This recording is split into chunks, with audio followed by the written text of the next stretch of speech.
नवा अध्याय। ध्रुव को भगवान का साक्षात्कार, वर प्राप्ति और राज्याभिषेक। मैत्रेय जी बोले, हे विदुर, भगवान के आश्वासन पर सब देवता निर्भय होकर अपने अपने स्थान को चले गए। भगवान अपने भगत ध्रुव को देखने की इच्छा से गरुड़ पर आरूढ़ होकर वृंदावन गए। वहां ध्रुव हृदयस्थ भगवान की मूर्ति के ध्यान में तल्लीन था। भगवान के आने पर भी जब उसने आंखें नहीं खोली, तब भगवान ने उनके हृदय से अपनी मूर्ति खींच ली। इस पर जब झटपटा कर उसने नेत्र खोल दिए और सामने ही खड़े भगवान को देखा। उनका अनुपम सौंदर्य देखकर वह मुग्ध हो गया और बार बार प्रणाम कर चरणों में लौट गया। वह भगवान की स्तुति करना चाहता था, किंतु ज्ञान न होने के कारण कर न सका। इस पर भगवान ने अपने वेद में शंख का ध्रुव के कपोल से स्पर्श किया, अर्थात कपोल वस्ते वाणी। इस सूक्ति के अनुसार मुख में पर सुप्त वाणी को शंख के स्पर्श से संचालित कर जागृत किया। हमारे आने पर तुझे सुप्त नहीं रहना चाहिए। शंख स्पर्श का यही तात्पर्य है। शंख स्पर्श से उसकी वाणी खुल गई। तदंतर उसने आदित्य के समान ज्ञान को प्रकाशित करने वाले 12 श्लोकों से हाथ जोड़कर भगवान की स्तुति की। समस्त शक्तियों को धारण करने वाले जिन भगवान ने मेरे अंतःकरण में प्रविष्ट होकर मेरी सुप्त सरस्वती को जागृत किया एवं कर चरण आदि अन्यान्य जड़ इंद्रियों को चेतन किया, उन पुराण पुरुष आपको मैं सिर झुकाकर प्रणाम करता हूँ। आप अकेले ही माया से नाना रूप धारण कर लीला करते हैं। ब्रह्मा जी को भी ज्ञान आपकी ही कृपा से प्राप्त हुआ।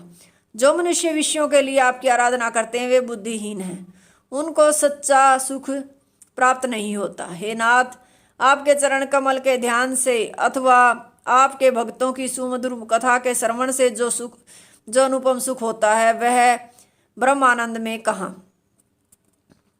अतएव मुझे सर्वदा आपके भक्तों का संग प्राप्त हो, जिससे नित्य आपकी कथा का श्रवण करता रहूं। आप नित्य शुद्ध बुद्ध मुक्त रूप हैं। संपूर्ण शक्तियां आप में निवास करती हैं। आप निर्विकार हैं। मैं आपको प्रणाम करता हूँ। आप मुझे संसार से मुक्त कर मेरी रक्षा करें।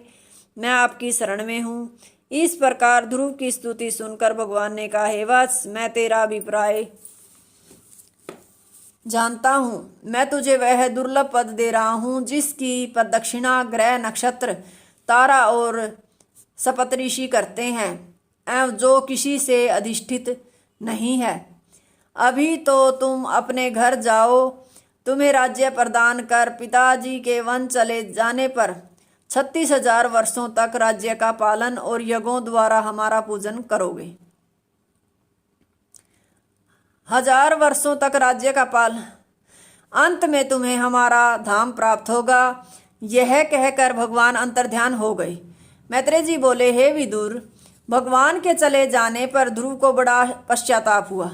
वह विचारने लगा कि मैंने भगवान को प्राप्त कर नश्वर विषय सुख क्यों स्वीकार कर लिया। देवताओं ने मेरी बुद्धि भ्रष्ट कर दी, जिससे मैं मोक्ष न मांग सका। मुझे धिक्कार है। इस तरह विचार करते ध्रुव अपने नगर को लौटे। इधर अपने पुत्र के आने का समाचार सुनकर राजा को विश्वास नहीं हुआ, किंतु नारद जी के कथन पर विश्वास कर हथिनी को आगे कर कुल वृद्ध ब्राह्मणों के साथ वह बड़े हर्ष से ध्रुव को लेने के लिए चले। साथ में उनकी दोनों पत्नियां भी पालकी पर बैठकर चली। जब ध्रुव अपने बगीचे के निकट आए, तब राजा ने अपने रथ से उतरकर पुत्र का आलिंगन किया और उसका मस्तक सूंघा, जिससे पुत्र चिरायु हो। प्रेम उद्रेक से सबकी आंखें भर आई। ध्रुव ने चरणों में गिरकर अपने माता पिता को प्रणाम किया। तदंतर राजा उत्तानपाद पुत्र को हस्तनी पर बैठाकर अपनी राजधानी में ले आए और वहां से अपने दिव्य भवन में ले गए।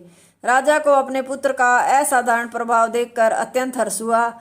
एक दिन राजा ने अपनी वृद्धावस्था का विचार कर ध्रुव का राज्याभिषेक कर दिया और स्वयं विरक्त होकर भगवान की खोज में वन में चले गए। चतुर्थ स्कंद का 9वां अध्याय समाप्त। हरिओम तत्सत।